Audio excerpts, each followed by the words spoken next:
نحمد نصلی علی رسول الکریم اما بعد فاعوذ باللہ من الشیطان الرجیم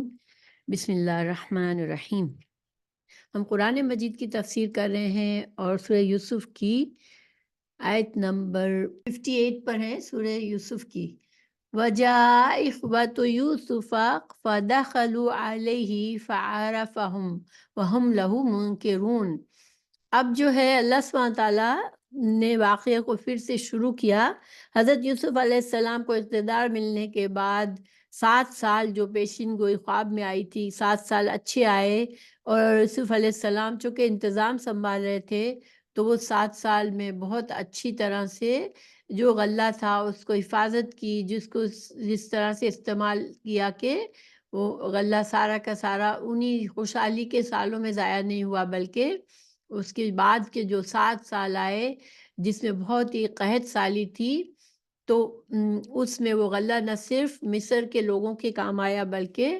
اس کے ذریعے آس پاس مصر کے آس پاس میں بھی قحط کا اثر آیا۔ تو کنان جہاں پر حضرت یعقوب علیہ السلام رہتے تھے تو وہاں بھی قحط سالی ہوئی، اور پھر دور دور سے لوگ آتے تھے مصر میں۔ حضرت یوسف علیہ السلام خود انتظام سنبھالتے تھے اور لوگوں کو غلہ بیچتے تھے۔ اس کا ترجمہ ہم پہلے پڑھ لیتے ہیں آیت کا۔ یوسف کے بھائی آ کر آپ کے پاس پہنچے، انہیں آپ نے یعنی یوسف علیہ السلام نے ان کو پہچان لیا، اور وہ بھائی جو ہے وہ آپ کو نہ پہچان پائے۔ کیوں نہ پہچان پائے؟ کیونکہ یوسف علیہ السلام کی عمر کافی کم تھی جس وقت اس کو کنویں میں ڈالا تھا، اور ظاہری بات ہے کہ اب وہ اپنی عمر کے دوسرے حصے میں تھے۔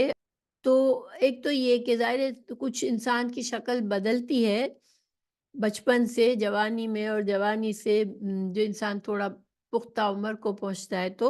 انسان کی شکل میں کچھ تبدیلی آتی ہے۔ پھر دوسرا یہ کہ جن بھائیوں نے آپ کو اس حالت میں، اس بے بسی کی حالت میں کنویں میں ڈالا تھا، وہ تو کبھی سوچ بھی نہیں سکتے کہ وہ بھائی آج ہمارے پاس، ہمارے سامنے اتنے اقتدار کی حالت میں ہے، اتنے بڑے مقام پر ہے کہ ہم اس کے پاس آئے ہوئے ہیں اپنے لیے غلہ لینے کے لیے۔ تو بہرحال بھائیوں نے نہیں پہچانا۔ اللہ سبحانہ تعالیٰ نے بہت ساری تفصیلیں یہاں نہیں بتائی کہ قرآن میں وہی بات بتائی جاتی ہے جس کا کوئی فائدہ ہو۔ تو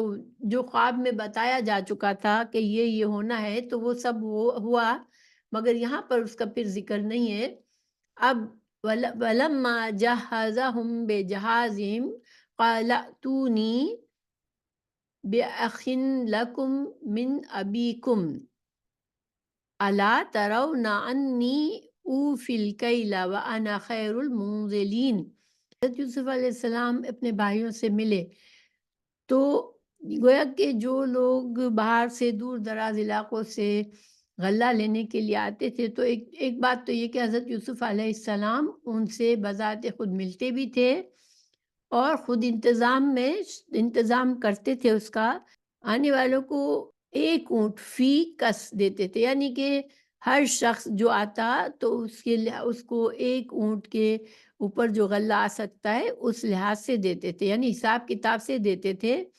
تو آیت نمبر 59 کو وَلَمَّا جَهَّزَهُم بِجَهَازِهِمْ قَالَ ائْتُونِي بِأَخٍ لَكُم مِّنْ أَبِيكُمْ أَلَا تَرَوْنَ أَنِّي أُوفِي الْكَيْلَ وَأَنَا خَيْرُ الْمُنزِلِينَ۔ تو ترجمہ ہے، اور جب اس نے انہیں ان کے سامان کے ساتھ تیار کر دیا تو کہا، میرے پاس اپنے اس بھائی کو لے کر آنا جو تمہارے باپ سے ہے۔ کیا تم نہیں دیکھتے کہ میں ناپ تول پورا کر کے دیتا ہوں اور میں بہترین مہمان نواز ہوں؟ یعنی کہ ناپ تول پورا کر کے دینے سے کیا مطلب ہے کہ حضرت یوسف علیہ السلام ایک شخص کے لحاظ سے غلہ دیتے تھے۔ 10 بھائی تھے تو 10 بھائیوں کے لیے 10 اونٹ کے برابر غلہ دیا گیا تھا۔ قحط سالی تھی، ظاہری بات ہے کہ حضرت یوسف علیہ السلام بہت احتیاط کے ساتھ لوگوں کو دیتے تھے اناج، تاکہ وہ آئندہ سالوں قحط سالی جب تک رہے، جب تک نہ صرف مصر کے لوگوں کے لیے غلہ رہے بلکہ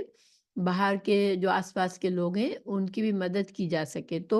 اس معاملے کو بہت زیادہ احتیاط سے کرتے تھے حضرت یوسف علیہ السلام۔ وَلَمَّا جَهَّزَهُم بِجَهَازِهِمْ، یعنی کہ جہاز وہ سامان جس کی مسافر کو ضرورت ہوتی ہے. تو یوسف علیہ السلام نے کہا ائتونی بأخ لکم. اس طرح بھی اس بات کو کہہ سکتے تھے کہ ائتونی بأخیکم، یعنی اپنے بھائی کو لے آنا، لیکن خاص طور سے کیا کہا؟ ائتونی بأخ لکم. تو اخل جو ہے اس کو نکرہ کر کے کہا ہے، تو اس سے یہ اشارہ ملتا ہے کہ تمہارے جو بھائی جو باپ کی طرف سے ہے، ٹھیک ہے، کیونکہ حضرت یوسف علیہ السلام اور ان کے جو چھوٹے بھائی تھے جن کا بنیامین نام بتاتے ہیں، لیکن قرآن اور حدیث سے نہیں ہے یہ بنیامین نام جو ہے، وہ شاید اسرائیلی روایت سے آیا ہے. وہ چونکہ وہ سگے بھائی نہیں تھے، تو تمہارے بھائی کہنے کے بجائے تمہارے باپ کی طرف سے جو بھائی ہیں اس کو لے آنا. اب سوال یہ پیدا ہوتا ہے کہ حضرت یوسف علیہ السلام تو نے تو اپنی تو شخصیت بتائی نہیں تھی، تو وہ کیسے جانتے ہیں کہ ان کے دوسرے بھائی بھی تھے؟ تو اس سے اندازہ ہوتا ہے کہ حضرت یوسف علیہ السلام نے ان کے ساتھ کچھ وقت بھی گزارا، اور انہوں نے خود ہی بتایا ہوگا، ان کے بھائیوں نے بتایا ہوگا کہ ہم 10 ہی لوگ آئے ہیں، حالانکہ ہمارا ایک بھائی باپ کی طرف سے جو اس کو ہم نہیں لائے ہیں. اور اس سے یہ بھی مطلب ہو سکتا ہے شاید کہ انہوں نے یہ چاہا ہو کہ 11 ہم بھائی ہیں، تو 11 کے لحاظ سے غلہ ہمیں دیا جائے. لیکن چونکہ حضرت یوسف علیہ السلام حساب کتاب کے ساتھ دے رہے تھے، تو یہاں یوسف علیہ السلام کو موقع ملا کہ تم آئندہ اپنے بھائی کو بھی لے آنا، تو میں غلہ دوں گا اس کے لیے بھی، ٹھیک ہے. پھر حضرت یوسف علیہ السلام نے ساتھ ساتھ فرمایا کہ الا ترون انی اوفی الکیل وانا خیر المنزلین، کہ تم نہیں دیکھتے ہو کہ میں ناپ تول پورا کر کے دیتا ہوں. ہر شخص کو اس کے وزن کے لحاظ سے ہی دیتے تھے، اس سے زیادہ نہیں دیتے تھے. تو اگر کوئی موجود نہیں ہے تو اس کا غلہ نہیں دیا جاتا تھا. اور پھر دوسرے یہ کہ حضرت یوسف علیہ السلام نے بتایا کہ میں بہترین مہمان نواز ہوں. تو گویا کہ بھائیوں کو یہ احساس دلایا کہ میں نے تمہاری اچھی طرح سے مہمان نوازی کی ہے. تو گویا ہم یہ ایک، اس سے ہم یہ بھی سمجھ سکتے ہیں کہ حضرت یوسف علیہ السلام نے بھائیوں کے لیے یہ بات واضح کی کہ یہ اصول سے غلہ تو اصول سے ملے گا کہ جو آئے گا اس کے لیے ملے گا، لیکن تم لوگوں کے لیے یہ بھی بھلائی ہے، اور تم لوگوں کے لیے یہ بھی بھلائی ہے کہ تمہارے لیے تم کو اچھی طرح سے تمہاری مہمان نوازی کی، تم کو اچھی طرح سے یہاں رکھا گیا. اور ان کو تاکید کی کہ اگلی دفعہ اپنے اس بھائی کو بھی لے آنا جو تمہارے باپ کی طرف سے ہے. پھر اب جو ہے اگلی آیت میں فَإِن لَّمْ تَأْتُونِي بِهِ فَلَا كَيْلَ لَكُمْ عِندِي وَلَا تَقْرَبُونَ. اب یہاں پر تھوڑی سختی سے بھی بات کی کہ اگر تم اسے، یعنی اب تمہارے بھائی کو میرے پاس نہ لائے تو میں تمہارے لیے میرے پاس نہ کوئی ناپ ہوگا اور نہ میرے قریب آنا. یعنی کہ حضرت یوسف ظاہری بات ہے کہ چاہتے تھے کہ وہ کسی بھی طرح بھائی کو لے آئے، اور ان کو شاید اندازہ بھی ہوگا کہ شاید حضرت یعقوب علیہ السلام ان کے چھوٹے بیٹے کو نہ بھیجے ان کے ساتھ، کیونکہ حضرت یوسف علیہ السلام کے ساتھ انہوں نے جو معاملہ کیا تھا اس لحاظ سے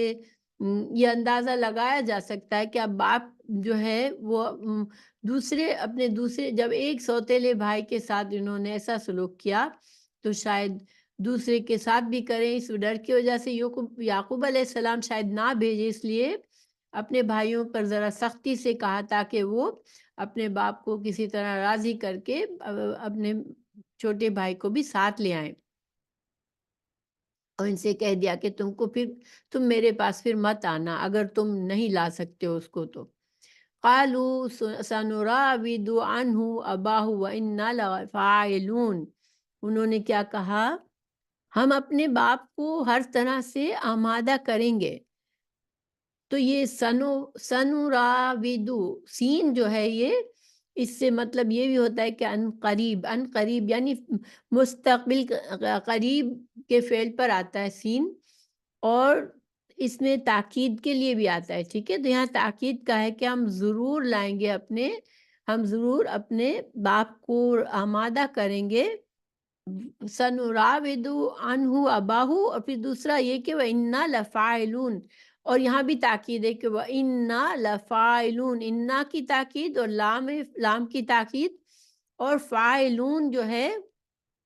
یہ اسم ہے، تو اسم سے جب بات کی جاتی ہے اس میں تاکید ہوتی ہے، تو گویا کہ بہت زیادہ تاکید کے ساتھ انہوں نے حضرت یوسف علیہ السلام سے وعدہ کیا کہ ہم اپنے والد کو کسی طرح راضی کر لیں گے اور اپنے بھائی کو لائیں گے۔ وقال لفتیانہ جعلوا بداعتہم فی رحالہم لعلہم یعرفونہا اذا انقلبوا الی اہلہم لعلہم یرجعون۔ اس کا ترجمہ ہے، اور اس نے اپنے جوانوں سے کہا، یعنی جو نوکر جو ملازم ہو اس وقت حضرت یوسف علیہ السلام کا کام کر رہے ہوں گے، ان سے کہا کہ ان کے مال ان کے کجاؤں میں رکھ دو تاکہ وہ اسے پہچان لے جب اپنے گھر والوں کی طرف واپس جائیں، شاید وہ پھر آ جائیں۔ رحلن کی جمع ہے، یعنی کجاوا، وہ کجاوا جو اونٹ پر سوار ہونے کے لیے رکھا جاتا ہے، اور اس سامان کو بھی کہہ لیتے ہیں جو اونٹ پر رکھا جاتا ہے۔ بداعتن وہ رقم جو سامان، وہ رقم یا سامان جس کے ساتھ کوئی چیز خریدی جاتی، یعنی بھائی جس سامان کو یا رقم کو لائے تھے یہ غلہ خریدنے کے لیے، وہ حضرت یوسف علیہ السلام نے کیا کیا، اپنے ملازموں کے ذریعے اس کو سارا ساز و سامان اور جو غلہ خریدنے کے لیے قیمت کے طور پر لائے تھے اس کو بتائے بغیر بطور احسان ان کی بوریوں میں رکھ دیا، رکھنے کا حکم دے دیا۔ اور اس لیے بھی کہ بھائیوں کی حالت دیکھ کر گھر کی تنگ دستی کا اندازہ ہو گیا، یعنی بھائیوں کی جب حالت دیکھی تھی تو ان کو اندازہ ہو گیا تھا کہ تنگ دستی کا حال ہے ان کا، اور پھر اگر اتنی تنگ دستی میں آئے تھے ایک بار تو شاید دوسری بار وہ سفر نہ کر سکے، یا دوسری بار ان کو ہمت نہ ہو کہ ان کے پاس غلہ خریدنے کے لیے شاید پیسے ہی نہ ہو، اور آگے چل کر ہمیں پتہ بھی چلے گا کہ وہ جب تیسری بار آئیں گے تو خود ہی کہیں گے کہ وہ خود کہیں گے کہ ہم پر آپ احسان کریں، ہمارے پاس غلہ خریدنے کے لیے اتنا سارا سامان نہیں ہے۔ تو گویا کہ ان کی حالت دیکھنے کی وجہ سے حضرت یوسف علیہ السلام نے ان کے پیسے جو تھے یا پیسے تھے یا سامان تھا جس کے ذریعے وہ بدل کر غلہ لینے والے تھے، اس کو ان کے سامان میں واپس رکھوا دیا۔ تو اب ظاہری بات ہے کہ وہ ان کا اپنے ہی تھیلے تھے پیسوں کے، یا جو بھی کچھ تھا، تو وہ اپنا سامان کھولتے تو وہ پہچان لیتے کہ یہ تو ہمارا سامان ہمیں واپس کر دیا گیا ہے، تو اس سے ان کی ہمت بنتی کہ وہ واپس آ جاتے۔ بہرحال تو اگلی آیت میں ہے فَلَمَّا رَجَعُوا إِلَىٰ أَبِيهِمْ قَالُوا يَا أَبَانَا مُنِعَ مِنَّا الْكَيْلُ فَأَرْسِلْ مَعَنَا أَخَانَا نَقْتَلْ وَإِنَّا لَهُ لَحَافِظُونَ۔ تو اب انہوں نے کیا کہا، باپ کے پاس پہنچے، جب وہ اپنے باپ کی طرف لوٹے تو انہوں نے کہا اے ہمارے باپ، ہم سے ماپ روک لیا گیا ہے، تو تم ہمارے بھائی کو ہمارے ساتھ بھیجو کہ ہم غلہ ماپ لائیں، اور بے شک ہم اس کی ضرور حفاظت کرنے والے ہیں۔ تو چونکہ قحط سالی تھی اور اب سامان بھی ان کو واپس دے دیا گیا، تو ان کے پاس ایک امید بن گئی کہ ہمارے پاس اب سامان ہے، ہم واپس جا کے دوسرا غلہ لے سکتے ہیں فوراً۔ تو وہ ان کے لیے یہ آسانی ہو گئی کہ وہ واپس غلہ لینے کے لیے سوچنے لگے، واپس جانے کے لیے سوچنے لگے، اور باپ کو راضی کرنے میں لگ گئے۔ اور یہی امید تھی حضرت یوسف علیہ السلام کو کہ اگر ان کو سامان دے دیا جائے گا تو یہ شاید واپس لوٹیں گے، اس لیے واپس جاتے ہی ابھی سامان نہیں کھولا، اور سب سے پہلے یہ بات کی کہ ابا جان آئندہ ہمیں غلہ دینے سے انکار کر دیا گیا ہے، اور اس کے بعد سارا قصہ بتایا، اور کہ اب غلہ ملنے کی صرف ایک ہی صورت ہے کہ آپ ہمارے ساتھ ہمارے بھائی کو بھیج دیں تو ہمیں غلہ مل جائے گا۔ وَإِنَّا لَهُ لَحَافِظُونَ، اور ساتھ ساتھ انہوں نے کہا کہ ہم جو ہیں، اس نے بھی تاکید کے ساتھ بات کی ہے انا کی تاکید ہے، لہو لحافظون، لام تاکید ہے اس میں، اور حافظون میں اسم کا صیغہ استعمال کیا گیا. تو تین تاکید کے ساتھ انہوں نے باپ کو یقین دلانے کی کوشش کی کہ آپ اسے ہمارے ساتھ بھیجیں تو ہم اس کی حفاظت کریں گے، ہم اس کی پوری پوری حفاظت کریں گے. اب باپ نے کیا کہا، اور یہ اتنی تاکید سے انہوں نے کیوں کہا کہ ان کو پتا تھا کہ ہم نے یوسف علیہ السلام کے ساتھ جو کچھ کیا ہے، اب وہ باپ جو ہے ہمیں بنیامین کے بارے میں ہم پر بھروسہ نہیں کریں گے. قال هل آمنكم عليه إلا كما آمنتكم على أخيه من قبل فالله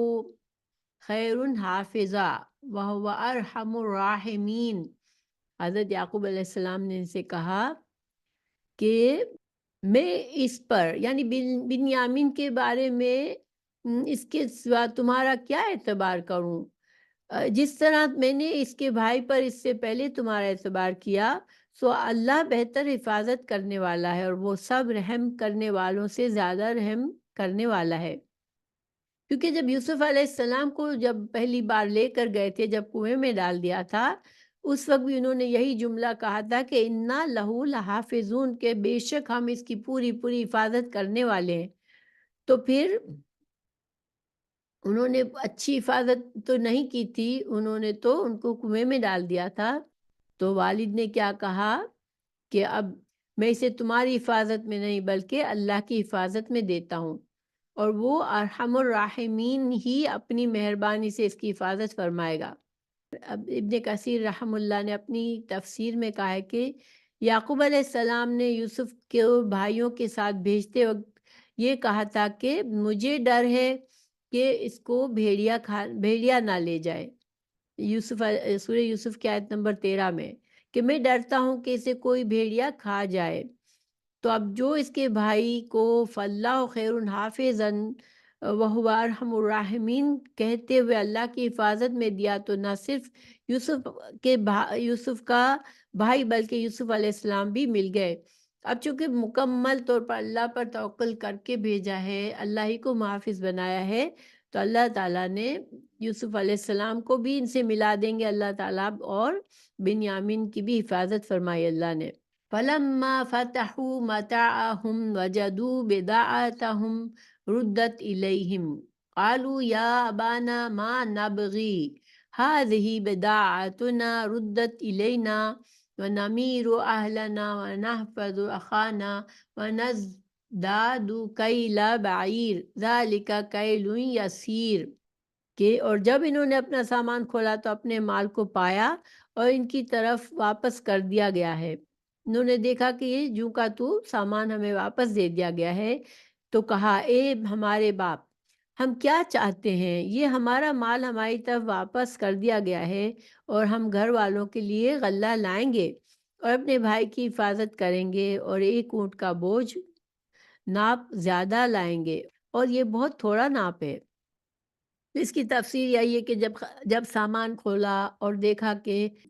جو قیمت لے کر گئے تھے وہ تو پوری کی پوری واپس دے دی گئی ہے، تو انہیں اپنے چھوٹے بھائی کو ساتھ بھیجنے کے لیے مزید اصرار کرنے کا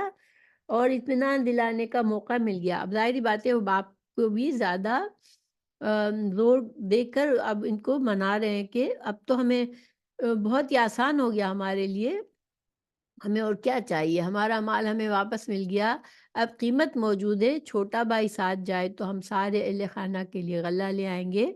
اور ایک اونٹ زائد بھی مل جائے گا، ورنہ 11 کہاں، ہم ایک بھی نہیں ملے گا ہمیں. ایسی صورت میں ہم بھائی کو کیوں نقصان پہنچائیں گے. اب بھائی مطلب اب باپ کو اور یقین دلایا انہوں نے کہ، اور فوراً دیکھیں اگر مال نہ ملا ہوتا تو شاید وہ فوراً نہ نکل سکتے، اور چونکہ قحط سالی تھی اور غلے کی ضرورت تھی ابھی، تو وہ فوراً سے تیار ہو گئے کہ اب ہم دوبارہ جائیں گے. قال لن ارسلہ معکم حتی تؤتونی موثقا من اللہ لتأتوننی بہ الا ان یحاط بکم فلما اتوہ موثقہم قال اللہ علی ما نقول وکیل۔ اب حضرت یعقوب علیہ السلام نے جب ان کے بیٹوں نے بہت زیادہ اصرار کیا تو انہوں نے کہا کہ میں اسے تمہارے ساتھ ہرگز نہ بھیجوں گا، یہاں تک کہ تم مجھے اللہ کا پختہ عہد دو گے کہ تم ہر صورت میں اسے میرے پاس لاؤ گے، مگر یہ کہ تمہیں گھیر لیا جائے۔ پھر جب انہوں نے اپنا پختہ عہد دے دیا تو اس نے کہا، حضرت یعقوب علیہ السلام نے فرمایا، اللہ اس پر جو ہم کہہ رہے ہیں ضامن ہے، یعنی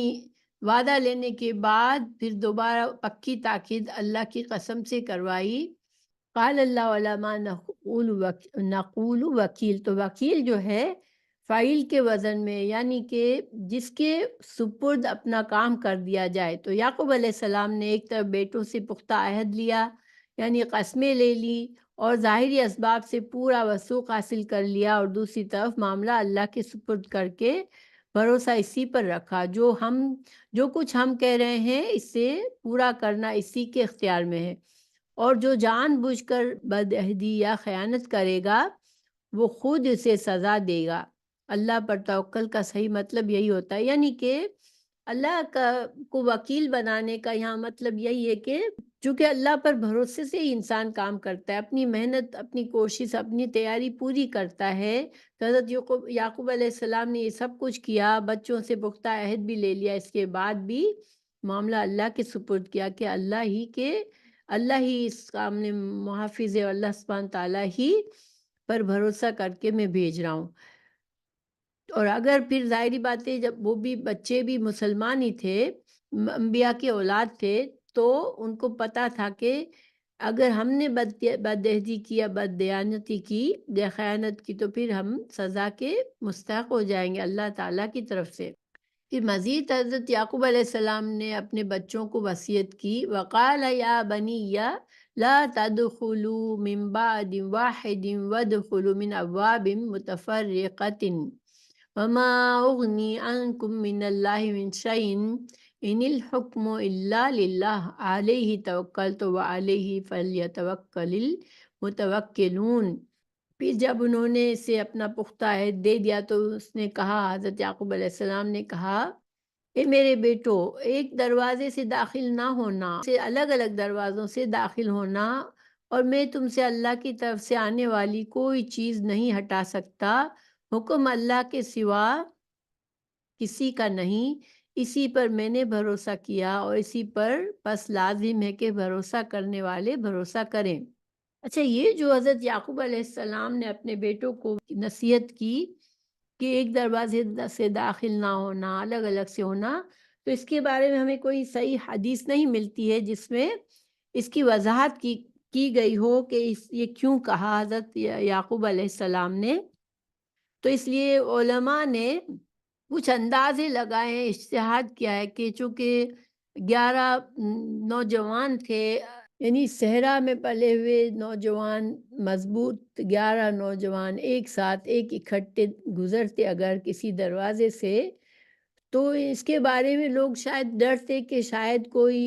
رہزن آ گئے ہیں، لوٹ مار کرنے کے لیے آئے ہیں، یا پھر کوئی اور شک ہوتا، یا پھر مفسرین نے یہ بھی کہا کہ اتنے صحت مند، قوی، نوجوان، خوبصورت بیٹوں کے اکٹھے داخل ہونے پر نظر بد لگنے کا خطرہ تھا حضرت یعقوب علیہ السلام کو، یعنی کہ یہ مختلف اندازے لگائے گئے کہ یا تو یہ کہ کہیں ایک جتھا آ رہا ہے، 11 نوجوان مضبوط، قوی، صحت مند نوجوان آ رہے ہیں، ایک ہی دروازے سے سب ایک ساتھ گزریں گے تو لوگوں کی نظر پڑے گی اور کوئی ان کو رہزن وغیرہ سمجھ پہ یا ان پر شک نہ کرے یا ان کو گرفتار نہ کر لے۔ دوسرا یہ کہ ان کو کوئی نظر بد نہ لگ جائے، یہ ڈر تھا حضرت یعقوب علیہ السلام کو، کیونکہ بری نظر لگنا یہ حدیث سے بھی ثابت ہے کہ حضرت ابن عباس رضی اللہ عنہ کی روایت ہے کہ رسول اللہ صلی اللہ علیہ وسلم نے فرمایا کہ نظر لگنا ثابت شدہ بات ہے، اور اگر کوئی چیز تقدیر سے آگے نکل سکتی ہے تو نظر اس سے آگے نکل جاتی ہے، اور جب تم سے غسل کے لیے کہا جائے تو غسل کر لو۔ تو نظر بد جو ہے وہ ہمیں ہماری شریعت میں ہمیں بتایا گیا ہے کہ نظر بد ہوتی ہے، کسی کی بری نظر لگنے سے انسان پر برے تاثرات قائم ہوتے ہیں اور اس کو نقصان پہنچ سکتا ہے، اور ہمیں طریقے بھی کچھ بتائے گئے ہیں کہ اگر کسی کو بری نظر لگ جائے تو اس کے لیے ہمیں دعائیں بھی سکھائی گئی ہیں، اور ہمیں کچھ ایسے کرنے کے کام بھی بتائے گئے ہیں جس سے کہ نظر کو زائل کیا جائے، بری نظر کے اثر کو زائل کیا جائے۔ اور ہمیں یہ بھی کہا گیا ہے کہ کوئی اچھی چیز ہمیں لگے تو آپ رسول اللہ صلی اللہ علیہ وسلم نے ہمیں سمجھایا ہے کہ اچھی چیز لگے تو اس کے بارے میں برکت کی دعا کرے، یعنی کہ تبارک اللہ احسن الخالقین اللہم بارک فیہ، یا اپنی زبان سے یہ کہہ دے کہ یا اللہ میں اس میں برکت فرما۔ پھر قرآن مجید سے ثابت ہے کہ کوئی اپنے خوبصورت باغ وغیرہ میں داخل ہو تو یہ کہے ماشاء اللہ لا قوت الا باللہ، سورہ کاف کی آیت نمبر 39 میں بتایا گیا۔ اور نظر لگ ہی جائے تو رسول اللہ صلی اللہ علیہ وسلم نے 2 طریقے ثابت ہے رسول اللہ صلی اللہ علیہ وسلم سے، ایک تو یہ کہ اگر معلوم ہو جائے کہ کس کی نظر لگی ہے، دیکھیے عام طور پر تو پتہ نہیں چلتا، لیکن اگر پتہ چل جائے کہ کس کی نظر لگی ہے تو اس شخص پر پانی ڈال کر اس پانی سے کو جس کو نظر لگی ہے اس کے اوپر بہایا جائے، تو یہ ایک طریقہ ہے۔ اور دوسرا جو ہے وہ بہت سارے چند مسنون دم ہے جو دم کر کے اس سے فائدہ لیا جاتا ہے۔ عبداللہ بن عباس رضی اللہ عنہ بیان کرتے کہ رسول اللہ صلی اللہ علیہ وسلم نے حسن اور حسین کو دم کرتے وقت یہ فرماتے اعوذ بکلمات اللہ التامۃ من کل شیطان وہامۃ ومن کل عین لامہ، یہ بخاری کی حدیث ہے۔ میں پناہ طلب کرتا ہوں اللہ کے کامل کلمات کے ساتھ ہر شیطان اور زہریلے جانور سے اور ہر اس آنکھ سے جو نظر لگانے والی ہے۔ ابو داؤد اور ترمذی میں ہے اعیذکما بکلمات اللہ التامہ، یعنی میں تم دونوں کو دم کرتا ہوں، اگر ایک کو دم کرے تو اعیذکا کہہ دے، اور جب 2 ہو تو اعیذکما، اور 2 سے زیادہ ہو تو اعیذکم۔ تو ابو سعید خدری رضی اللہ عنہ بیان کرتے ہیں کہ جب جبرائیل نے نبی صلی اللہ علیہ وسلم کے پاس آئے، جبرائیل علیہ السلام نبی صلی اللہ علیہ وسلم کے پاس آئے اور فرمایا اے محمد آپ بیمار ہو گئے صلی اللہ علیہ وسلم، کہا ہاں، تو انہوں نے کہا بسم اللہ ارقیکا من کل شیء یؤذیکا من شر کل نفس او عین حاسد اللہ یشفیکا بسم اللہ ارقیق، بسم اللہ ارقیق، جس کا ترجمہ ہے میں اللہ ہی کے نام کے ساتھ تجھے دم کرتا ہوں ہر اس چیز سے جو تجھے تکلیف دے رہی ہو، اور ہر حسد کرنے والی نظر یا ہر حسد کرنے والے نفس یا آنکھ کے شر سے اللہ تجھے شفا دے، اللہ ہی کے نام سے میں تجھے دم کرتا ہوں۔ تو دیکھیں یہ ساری احادیث، یہ دعاؤں کی کتابوں میں یہ دعائیں ہیں جو انسان اپنے بچوں کو جس کے ذریعے دم کرتا رہے، اور جس کو شک ہو کہ اس کو نظر لگی ہے اس کو بھی دم کرے۔ سورہ فاتحہ بھی دم کے لیے بہت اچھی ہے، سورہ فاتحہ کے بارے میں کئی احادیث ہیں کہ سورہ فاتحہ پڑھ کے دم کرنے سے جادو کا اثر بھی دور ہوتا ہے، اور اس سے انسان کے پر کوئی بیماری، پاگل پن یا ایسی چیز لاحق ہو جاتی ہے اس کا بھی اثر ختم ہو جاتا ہے۔ زہر کا علاج بھی سورہ فاتحہ سے دم کر کے کیا گیا، یہ سارے احادیث میں موجود ہیں۔ پھر سورہ قل هو اللہ احد، سورہ فلق اور سورہ ناس پڑھ کر بھی انسان کو دم کیا جا سکتا ہے، یہ تعوذ ہیں۔ تو ان سے یہ سارے طریقے ہمیں بتائے گئے ہیں، اور یہ ساری دعائیں بڑی آسانی سے ہمیں مل سکتی ہے حدیثوں کی کتابوں میں۔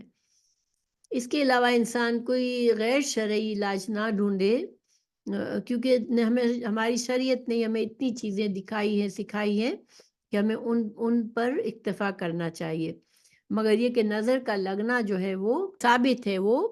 تو یہ ہو سکتا ہے کہ انسان کو نظر لگ سکتی ہے۔ اچھا، وما اغنی عنکم من اللہ شیء، انہوں نے پھر یہ سب کچھ بتانے کے بعد کیا کہا کہ میں اللہ کی طرف سے آنے والی کوئی چیز تم سے نہیں ہٹا سکتا۔ دیکھیے یہ ایمان ہے انسان کا کہ اگر اللہ تعالیٰ نے تقدیر میں کچھ لکھا ہے انسان کے لیے تو وہ چیز اس کے ساتھ ہو کر رہنی ہے، ٹھیک ہے؟ اور اسی وجہ سے بندہ مومن کو ہمیشہ اللہ پر توکل کرنا چاہیے۔ بچنے کی تدابیر دعائیں بے شک کرنی ضروری ہے، لیکن انسان کی قسمت میں جو کچھ ہونا ہوتا ہے ہمیں اپنی تقدیر پر بھروسہ بھی ہونا چاہیے کہ انسان کی تقدیر میں جو ہے وہ ہوتا ہے، وہ اللہ تعالیٰ کی کتاب میں لکھا ہوا ہے اور وہ ہوگا، مگر اسباب اختیار کر کے اپنی حفاظت کرنا، اللہ سے دعائیں کرنا، یہ ہم کر سکتے ہیں اور اس سے فائدہ ضرور ہوتا ہے۔ اچھا، پھر مزید انہوں نے کہا ان الحکم الا للہ علیہ توکلت وعلیہ فلیتوکل المتوکلون۔ تو اس کا یہ مکمل اللہ پر توکل کا اظہار کر رہے ہیں کہ حکم کسی کا نہیں، اسی پر میں نے بھروسہ کیا اور اسی پر لازم ہے کہ بھروسہ کرنے والے بھروسہ کریں۔ تو یہاں حکم سے معنی ہے کونی یا قدری حکم جس پر یہ کائنات چل رہی ہے، اس میں بندے کا کچھ اختیار نہیں۔ علیہ توکل تو یعنی میری طرف تم پر اور سب لوگوں پر لازم ہے کہ صرف اسی پر بھروسہ کرے، اپنی تدبیر پر غرور نہ کرے۔ انسان بڑی چالاکی بڑی سمجھداری سے کوئی بات سوچتا ہے کہ میں اس طرح محفوظ رہ جاؤں گا، تو بھروسہ اپنے اسباب پر اور اپنی کوشش اور اپنی تدبیر پر مسلمان کبھی نہیں کرتا۔ مومن ہمیشہ اپنی تدبیر ضرور کرتا ہے، کیونکہ ہمیں کہا گیا ہے کہ تم اپنی طرف سے اسباب اختیار کر کے اپنی حفاظت کرو، باقی بھروسہ صرف اللہ پر ہوتا ہے۔ تو اپنی تدبیر پر انسان کبھی غرور نہ کرے، کیونکہ دیکھیں اللہ تعالیٰ نے امتحان کے لیے بندوں کو کچھ اختیار دیا ہے جس پر باز پرس ہوگی، یعنی کہ انسان کو اللہ تعالیٰ نے ہمیں اپنے ہمیں اختیار ہے کہ ہم کوئی تدبیر کریں، پھر اس میں کوئی کام کرنے کی کوشش کریں، لیکن جو نتیجہ ہوتا ہے وہ ہمیشہ اللہ کی مرضی سے ہوتا ہے۔ اب اس پر ایک بات یہ کہی گئی کہ پہلی دفعہ جب بیٹے جا رہے تھے اس وقت حضرت یعقوب علیہ السلام نے ان کو اتنی احتیاط کرنے کے لیے نہیں کہا کہ یہ مختلف دروازوں سے جانا، ایک دروازے سے مت جانا، تو اب کیوں یہ تاکید کر رہے ہیں؟ تو شاید اس دفعہ چھوٹے بھائی کو ساتھ لے کے جا رہے تھے، اور یوسف علیہ السلام کے بعد یعقوب علیہ السلام کو سب سے زیادہ پیارے اور یوسف علیہ السلام کی ماں کے بطن سے، یعنی ان کی ماں الگ تھی، ان 10 بیٹوں کی ماں الگ تھی، اور ان 2 بیٹوں کی حضرت یوسف علیہ السلام اور حضرت ان کے چھوٹے بھائی کی ماں ایک ہی تھی، مگر وہ ان کے بڑے بھائی جو تھے وہ سارے دوسری ماں سے تھے۔ تو کیونکہ یوسف علیہ السلام کو ان کے حسد کا بھی پتہ تھا کہ وہ چھوٹے بھائیوں سے حسد کرتے ہیں بڑے بھائی، حضرت یعقوب علیہ السلام کو بہت زیادہ پیار تھا یوسف علیہ السلام سے اور ان کے چھوٹے بھائی سے۔ اب ظاہری بات ہے کہ والدین جو ہے ان کا پیار مختلف بچوں سے مختلف ہو سکتا ہے، اس لحاظ سے کہ بعض بچوں ماں باپ کے ساتھ جو معاملہ کرنے کا احسان کا طریقہ ہوتا ہے، اچھی خصوصیات ہوتی ہیں، اچھی صفات رکھتے ہیں، تو ماں باپ کا دل بعض اوقات ایک پر کسی پر زیادہ ہو سکتا ہے۔ تو بہرحال یعقوب علیہ السلام کو اس دفعہ زیادہ احتیاط اس وجہ سے تھی کہ یوسف علیہ السلام کو ایک کے ساتھ انہوں نے زیادتی کی تھی، اور یوسف علیہ السلام ابھی تک واپس نہیں آئے تھے، تو ان کا بھی غم تھا، تو انہوں نے اس دفعہ زیادہ احتیاط کی۔ اچھا، اب اگلی آیت 68 آیت وَلَمَّا دَخَلُوا مِنْ حَيْثُ أَمَرَهُمْ أَبُوهُمْ مَا كَانَ يُغْنِي عَنْهُمْ مِنَ اللَّهِ مِنْ شَيْءٍ إِلَّا حَاجَةً فِي نَفْسِ يَعْقُوبَ قَضَاهَا وَإِنَّهُ لَذُو عِلْمٍ لِمَا عَلَّمْنَاهُ وَلَكِنَّ أَكْثَرَ النَّاسِ لَا يَعْلَمُونَ۔ تو اب اللہ تعالیٰ فرما رہے ہیں کہ جب وہ داخل ہوئے جہاں سے ان کے باپ نے انہیں حکم دیا تھا، باپ کی جو نصیحت تھی، جو احتیاط کرنے کے لیے کہا تھا، ان سے اللہ کی طرف سے آنے والی کسی چیز کو نہ ہٹا سکتا تھا، مگر یعقوب علیہ السلام کے دل میں ایک خواہش تھی جو اس نے پوری کر لی۔ بلا شبہ وہ یقیناً بڑے علم والا تھا، اور اس وجہ سے کہ ہم نے اسے سکھایا تھا، اور لیکن اکثر لوگ نہیں جانتے۔ تو دیکھیں اللہ تعالیٰ نے یہاں حضرت یعقوب علیہ السلام کی اس چونکہ انہوں نے نصیحت کی تھی تو اللہ تعالیٰ بتا رہے کہ ان کی جو نصیحت تھی وہ ان کو بچوں کو کام نہیں آئی، لیکن حضرت یعقوب علیہ السلام چونکہ علم رکھتے تھے، اور یہ اللہ تعالیٰ کا بتایا ہوا طریقہ ہے کہ انسان اپنی طرف سے جو احتیاط کرتا ہے، جو تدبیر کرتا ہے وہ جائز ہے، اور توکل اور تقدیر میں جو کچھ لکھا ہے وہ ہونا ہے، یہ یقین رکھنا بھی ضروری ہے۔ تو اللہ تعالیٰ نے فرمایا کہ یعقوب علیہ السلام نے جو تدبیر بتائی بچوں کو وہ بھی کچھ غلط نہیں تھی، انہوں نے وہ جانتے تھے کہ انسان کو تدبیر سے احتیاط سے کام کرنا چاہیے، تو انہوں نے احتیاط کا پہلو بتایا۔ لیکن اکثر لوگ نہیں جانتے سے کیا مطلب ہے یہاں کے کہ جو تقدیر کا معاملہ ہے، جو اللہ تعالیٰ چاہتا ہے وہ ہو کر رہتا ہے، لیکن بہت سے لوگ اس بات کی حقیقت کو نہیں جانتے کہ اپنی تدبیر پر نازا رہتے ہیں۔ یعنی بعض لوگ خود کوئی تدبیر کرتے ہیں تو وہ اس کے زوم میں رہتے ہیں کہ ہم نے پوری احتیاط کر لیا، اب ہمیں کچھ نہیں ہونا، لیکن انسان کو اب اللہ پر بھروسہ کرنا چاہیے، اپنے اسباب پر نہیں کرنا چاہیے۔ تو بعض لوگ بہت زیادہ اپنی تدابیر پر بھروسہ کرتے اور بعض لوگ تدبیر نہیں کرتے بلکہ سارا کا سارا معاملہ صرف اللہ پر ڈال دیتے ہیں، تو یہ بھی صحیح طریقہ نہیں ہے، ٹھیک ہے۔ تو اس کا خلاصہ یہ ہوا کہ اگر اللہ تعالیٰ ہمیں یہ سمجھا رہے ہیں کہ یعقوب علیہ السلام نے تدبیر اور توکل کے صحیح مفہوم کو سمجھ کر اپنے بیٹوں کو نصیحت کی تھی، تو وہ دراصل ہماری اس تعلیم کا نتیجہ تھا جو ہم نے اسے دی تھی، یعنی بذریعہ وحی کے۔ تو مطلب یہ کہ صحیح علم یہ ہے کہ انسان کوشش کرے، تدبیر کرے، اسباب اختیار کرے اور اس کے بعد اللہ پر توکل کرے۔ اگر ایک چیز ہے دوسری نہیں ہے تو پھر بات صحیح نہیں ہے، وہ لا علمی ہے اور جہالت ہے۔ ہمیں حدیث سے بھی پتہ چلتا ہے کہ ایک بار مجھے حدیث میرے سامنے نہیں ہے اس وقت، لیکن میں صرف اس کا خلاصہ بتا رہی ہوں کہ ایک شخص آیا مسجد میں، رسول اللہ صلی اللہ علیہ وسلم نے اس سے پوچھا کہ تم نے اپنے اونٹ کو باندھا ہے؟ تو اس نے کہا نہیں، میں نے اللہ پر توکل کیا ہے، اسے چھوڑ دیا ہے۔ تو رسول اللہ صلی اللہ علیہ وسلم نے فرمایا کہ اسے پہلے باندھو پھر توکل کرو، یعنی کہ انسان اگر باندھ بھی لے، اگر اس اونٹ کو گم ہونا ہے تو پھر بھی ہو سکتا ہے، لیکن توکل سے پہلے انسان کو اپنی کوشش ضرور ہے، اپنی احتیاط ضروری ہے۔ اچھا، پھر وَلَمَّا دَخَلُوا عَلَى يُوسُفَ آوَى إِلَيْهِ أَخَاهُ قَالَ إِنِّي أَنَا أَخُوكَ فَلَا تَبْتَئِسْ بِمَا كَانُوا يَعْمَلُونَ۔ پھر اور جب وہ یوسف کے پاس داخل ہوئے تو اس نے اپنے بھائی کو اپنے پاس جگہ دی، کہا بلا شبہ میں ہی تیرا بھائی ہوں، اور سو تو اس پر غم نہ کر جو وہ کرتے رہے ہیں۔ تو اس سے معلوم ہوتا ہے کہ یوسف علیہ السلام نے کسی طرح اپنے بھائی کو اس نے تدبیر سے دوسرے بھائیوں سے الگ ٹھہرایا، تو چھوٹا بھائی اکیلا رہ گیا تو اسے اپنے پاس ٹھہرا لیا اور اپنے چھوٹے بھائی کو تسلی دی۔ ظاہر ہے کہ جب یوسف علیہ السلام اپنے بھائی کے ساتھ علیحدہ ہوئے اور اسے بتایا کہ میں تمہارا سگا بھائی ہوں،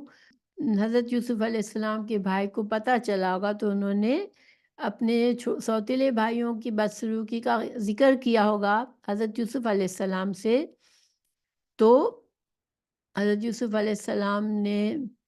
سارا معاملہ پوچھا ہوگا، اپنے والد کے بارے میں پوچھا ہوگا۔ اس پر پھر یوسف علیہ السلام نے اپنے بھائی کو تسلی دی کہ اب تم اپنے بھائی کے پاس پہنچ گئے ہو، لہٰذا ان بھائیوں کی بدسلوکی کا رنج نہ کرو۔ اب وقت آ گیا ہے کہ ہمارے تمام غم دور ہو جائیں گے اور اللہ تعالیٰ ہمیں راحت و عزت عطا فرمائیں گے۔ لما جهزهم بجهازهم جعل السقاية في رحل أخيه ثم أذن مؤذن أيتها العير إنكم لسارقون قالوا وأقبلوا عليهم ماذا تفقدون۔ پھر جب اس نے انہیں ان کے سامان کے ساتھ تیار کر دیا تو پینے کا برتن اپنے بھائی کے کجاوے میں رکھ دیا۔ پھر ایک اعلان کرنے والے نے اعلان کیا، اے قافلے والو، بلا شبہ تم یقیناً چور ہو۔ انہوں نے کہا جبکہ وہ ان کی طرف متوجہ ہوئے، تم کیا چیز گم پاتے ہو؟ تو اس آیت کی تفسیر میں عام طور پر وہ یہ ہے کہ وہ کہتے ہیں، لوگ تفسیر کرنے والوں نے کہا کہ یوسف علیہ السلام نے اپنے بھائی کو اپنے پاس رکھنے کے لیے اس کے ساتھ مل کر منصوبہ بنایا پہلے، پھر اس کے سامان میں پیمانہ رکھ کر سب بھائیوں کے متعلق ان کے چور ہونے کا اعلان کر دیا، پھر خود ہی تلاشی لی اور آخر میں بھائی کے سامان سے پیمانہ نکال کر اسے چور قرار دے کر اپنے پاس رکھ لیا۔ سوال یہ پیدا ہوتا ہے کہ حضرت یوسف علیہ السلام ایک نبی ہیں، تو نبی کی شان کے لائق نہیں ہے کہ اس طرح سے معاملہ کریں، تو اس کا جواب وہ دیتے ہیں کہ کذالک کدنا لیوسف، کہ اللہ تعالیٰ نے آیت نمبر 76 سورہ یوسف کی آیت نمبر 76 میں فرمایا کہ اسی طرح ہم نے یوسف کے لیے یہ تدبیر کی، تو اس کا مطلب یہ کہ یوسف علیہ السلام نے یہ سب کچھ اللہ کے حکم سے کیا، اس لیے یہ جائز تھا، اور یہ کہ جائز مقصد کے لیے ہیلا کرنا خواہ وہ ناجائز ہو جائز ہے۔ حالانکہ اب دیکھیں یہ تو ایک طریقہ ہے، ٹھیک ہے، ایک تفسیر ہے، لیکن اب جو دوسری تفسیر یہ کی گئی کہ یوسف علیہ السلام کی طرف سے کوئی ہیلا سازی نہیں کی گئی، بلکہ یہ سراسر اللہ تعالیٰ کی طرف سے ایک تدبیر تھی جس کا پہلے یوسف علیہ السلام کو بھی علم نہیں تھا۔ واقعے کی اصل صورت یہ ہے کہ پہلی دفعہ جب بھائی آئے تو یوسف علیہ السلام نے ان پر احسان کیا اور اپنے جوانوں سے کہہ کر ان کی رقم ان کی بوریوں میں ان کے علم کے بغیر رکھوا دی، جس کا علم انہیں گھر جا کر ہوا۔ اب ان کا سگا بھائی آیا تو انہوں نے اس کی خاص مدد کے لیے خاموشی سے کسی کو بھی بتائے بغیر اس کے سامان میں وہ پیمانہ خود ہی رکھ دیا کہ اس میں وہ مشقت نہ تھی جو 10 بھائیوں کا سارا سامان واپس رکھنے میں تھی، اور بھائیوں کے علم میں آنے سے حسد کا بھی خطرہ تھا، اس لیے اس چیز سے صرف وہ آگاہ تھے اور دوسرا کوئی بھی آگاہ نہ تھا۔ قافلہ روانہ ہونے سے پہلے گودام کے محافظ میں سے کسی کو پیمانے کی ضرورت پڑی، جب وہ تلاش میں نہ ملا، تلاش شروع ہوئی تو غور و فکر کیا گیا کون چور ہو سکتا ہے، یہاں کون کون آیا ہے۔ ان بھائیوں کے سوا وہاں کوئی آیا ہی نہ تھا، اس لیے ایک اعلان کرنے والے نے اعلان کیا کہ قافلے والوں تم چور ہو۔ ان کے وہم و گمان میں بھی یہ بات نہ تھی، چنانچہ ان کی آئندہ ساری گفتگو اس اعلان کرنے والے اور اس ساتھی گودام کے محافظوں سے ہوئی، جس میں انہوں نے خود ہی چور کو سزا بھی بتا دی جو ان کے یہاں رائج تھی۔ پھر ان محافظوں میں سے ایک نے تلاشی لی، اللہ تعالیٰ کی طرف سے تدبیر ہوئی اور اس نے اتفاق سے پہلے دوسرے بھائیوں کا سامان کی پڑتال کی، پھر یوسف علیہ السلام کے بھائی کا سامان سے وہ پیمانہ نکال لیا اور بھائیوں ہی کی بتائی ہوئی سزا کے مطابق اس بھائی کو روک لیا، اور یوسف علیہ السلام اس معاملے سے بالکل بے خبر تھے، مگر جب بات یہاں تک پہنچی یوسف علیہ السلام کو اطلاع ملی تو انہوں نے اسے اللہ کی طرف سے تدبیر سمجھ کر خاموشی اختیار فرمائی۔ اچھا، یہاں پر کیا فرق ہے دونوں میں؟ دیکھیں، ایک تفسیر میں یہ کہا گیا کہ یوسف علیہ السلام نے خاص طور سے یہ تدبیر کی کہ سامان میں بھائی کے سامان میں پہلے خود ہی پیالہ رکھا اور پھر خود ہی ان کے لوگوں نے پھر جب تلاشی لی تو خود ہی آپ نے بھائیوں کی تلاشی پہلے لی اور پھر بنیامین کی لی۔ لیکن جو دوسرے علماء یہ کہتے ہیں کہ یہ سارا کا سارا معاملہ یوسف علیہ السلام کے اس میں بے خبر تھے، اللہ سبحانہ تعالیٰ نے ہی یہ معاملہ سب اللہ کی تدبیر سے ہوا، یعنی کہ یوسف علیہ السلام نے پیالہ تو رکھا اپنے بھائی کے سامان میں، لیکن اس لیے نہیں رکھا تھا کہ اس کو چوری کا الزام دے، بلکہ اس لیے رکھا تھا کہ بھائی کی مدد کرنے کے لیے، یعنی پورا سامان جو 10 بھائی لائے تھے، 11 بھائی جو سامان غلے کے لیے لائے تھے، پہلی دفعہ تو اس کو ہی واپس کر دیا تھا، لیکن دوسری طرح وہ سامان پورا اتنے سارے لوگوں کا سامان واپس ڈالنے کے بجائے ایک پیالہ جو بہت قیمتی تھا اس کو بھائی کے کجاوے میں رکھ دیا۔ یعنی حضرت یوسف علیہ السلام نے چال نہیں چلی تھی، بلکہ جس طرح پہلی دفعہ سامان واپس کیا تھا بھائیوں کی مدد کرنے کے لیے، اسی طرح دوسری بار چھوٹے بھائی کے سامان میں یہ رکھا تھا تاکہ خاندان کی مدد ہو سکے اس سے۔ لیکن پھر یہ ہوا کہ جب جو ملازم تھے ان کو یہ پیالے کی ضرورت ہوئی، انہوں نے تلاش کی، ان کو لگا کہ یہ تو چوری ہو گیا ہے، تو انہوں نے ان کو بلایا کہ قافلے والے تم نے چوری کی، اور اس طرح سے بنیامین کی سامان سے نکلا، اور وہ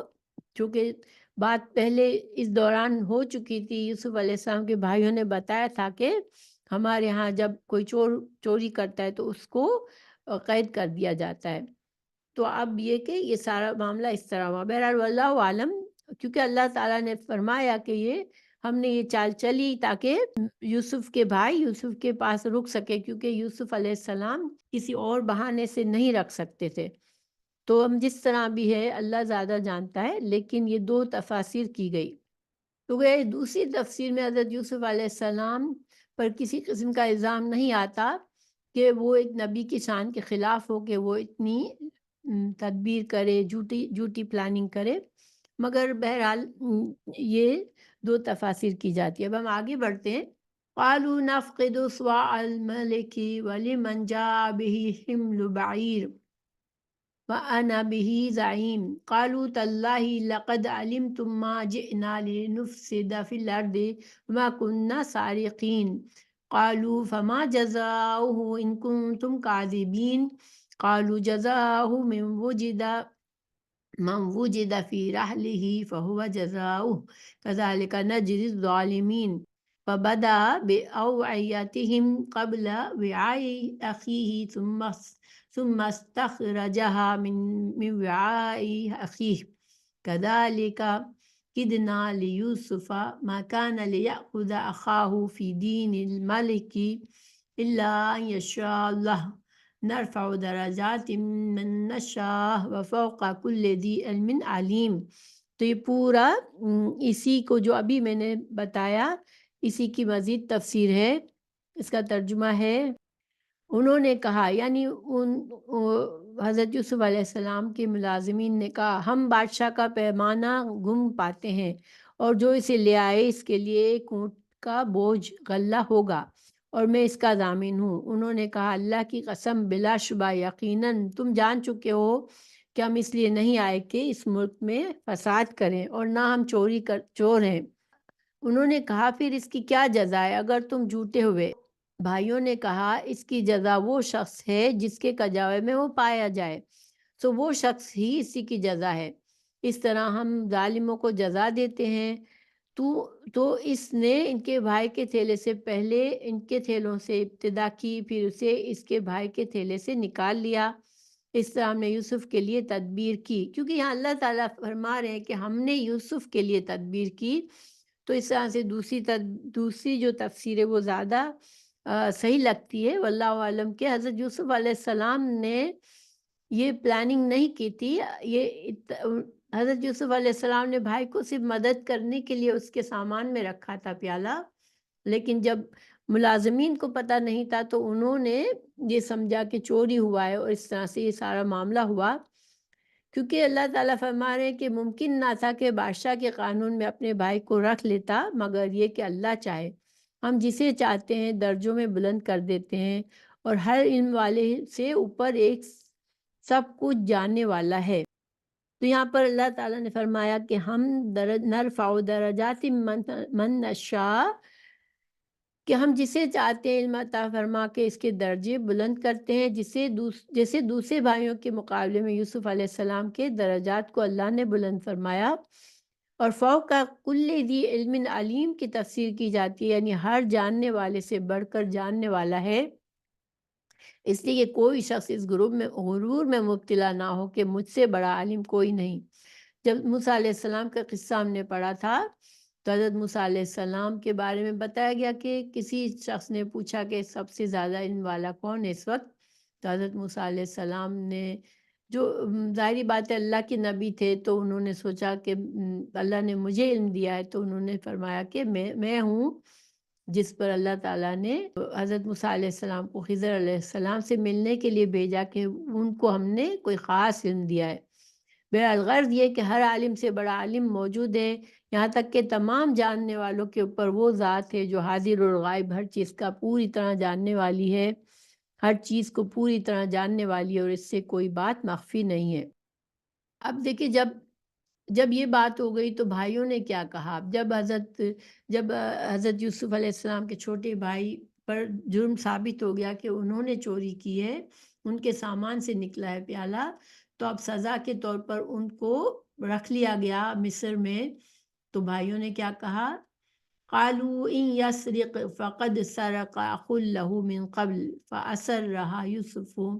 في نفسه ولم يبدها لهم قال أنتم شر مكانا والله أعلم بما تصفون۔ تو اب یوسف علیہ السلام پر الزام ڈال دیا انہوں نے کہا، یوسف علیہ السلام کے بھائیوں نے کہا کہ اگر اس نے چوری کی ہے، یعنی چھوٹے بھائی نے اگر چوری کی ہے تو بے شک اس سے پہلے اس کے ایک بھائی نے بھی چوری کی تھی۔ تو یوسف علیہ السلام نے اسے اپنے دل میں پوشیدہ رکھا اور اسے ان کے لیے ظاہر نہیں کیا۔ کہا تم مرتبے میں زیادہ برے ہو اور اللہ زیادہ جاننے والا ہے تو جو تم بیان کرتے ہو۔ ظاہر انہوں نے حضرت یوسف علیہ السلام پر جھوٹا الزام لگایا کہ انہوں نے بھی چوری کی تھی، اور یہ کہنے کا ان کا کیا مقصد تھا کہ اپنے آپ کو سرخرو کرے کہ ہم تو ایسے نہیں ہیں، لیکن یہ دونوں بھائی ایسے ہیں، اس کے بڑے بھائی نے بھی ایسا ہی کیا تھا اور اس نے بھی چوری کی ہے۔ یوسف علیہ السلام نے کو یہ بات بہت تکلیف دہ لگی، مگر برداشت کیا، پھر سے صبر کیا اور بھائیوں کو کچھ نہیں کہا، صرف دل میں سوچا کہ یہ کیسے مجھ پر جھوٹا الزام لگایا انہوں نے۔ تو وقال انتم شر مکانن، جو حضرت یوسف علیہ السلام نے دل میں اپنے بھائیوں کے بارے میں سوچا تو اس کی وجہ یہ ہے کہ یوسف علیہ السلام پر تو جھوٹا تم لگاتے ہو، یعنی مجھ پر تو تم جھوٹا الزام لگاتے ہو، لیکن تم چور ہو، کیونکہ بلا شبہ تم نے مجھے میرے باپ سے چرا کر کنویں میں پھینک دیا، اور پھر غضب یہ کہ الٹا اپنے آپ کو پاک باز اور یوسف کو چور بتاتے ہو۔ پھر واللہ عالم بما تصفون، کہ یعنی تم جو یوسف پر چوری کا الزام لگا رہے ہو تو اس کی حقیقت اللہ تعالیٰ خوب جانتا ہے۔ تم جھوٹ بول کر لوگوں کو دھوکہ دے سکتے ہو، مگر اللہ تعالیٰ کو دھوکہ نہیں دے سکتے ہو۔ تو یہاں پر انشاءاللہ ہم اپنے سبق کو روکتے ہیں۔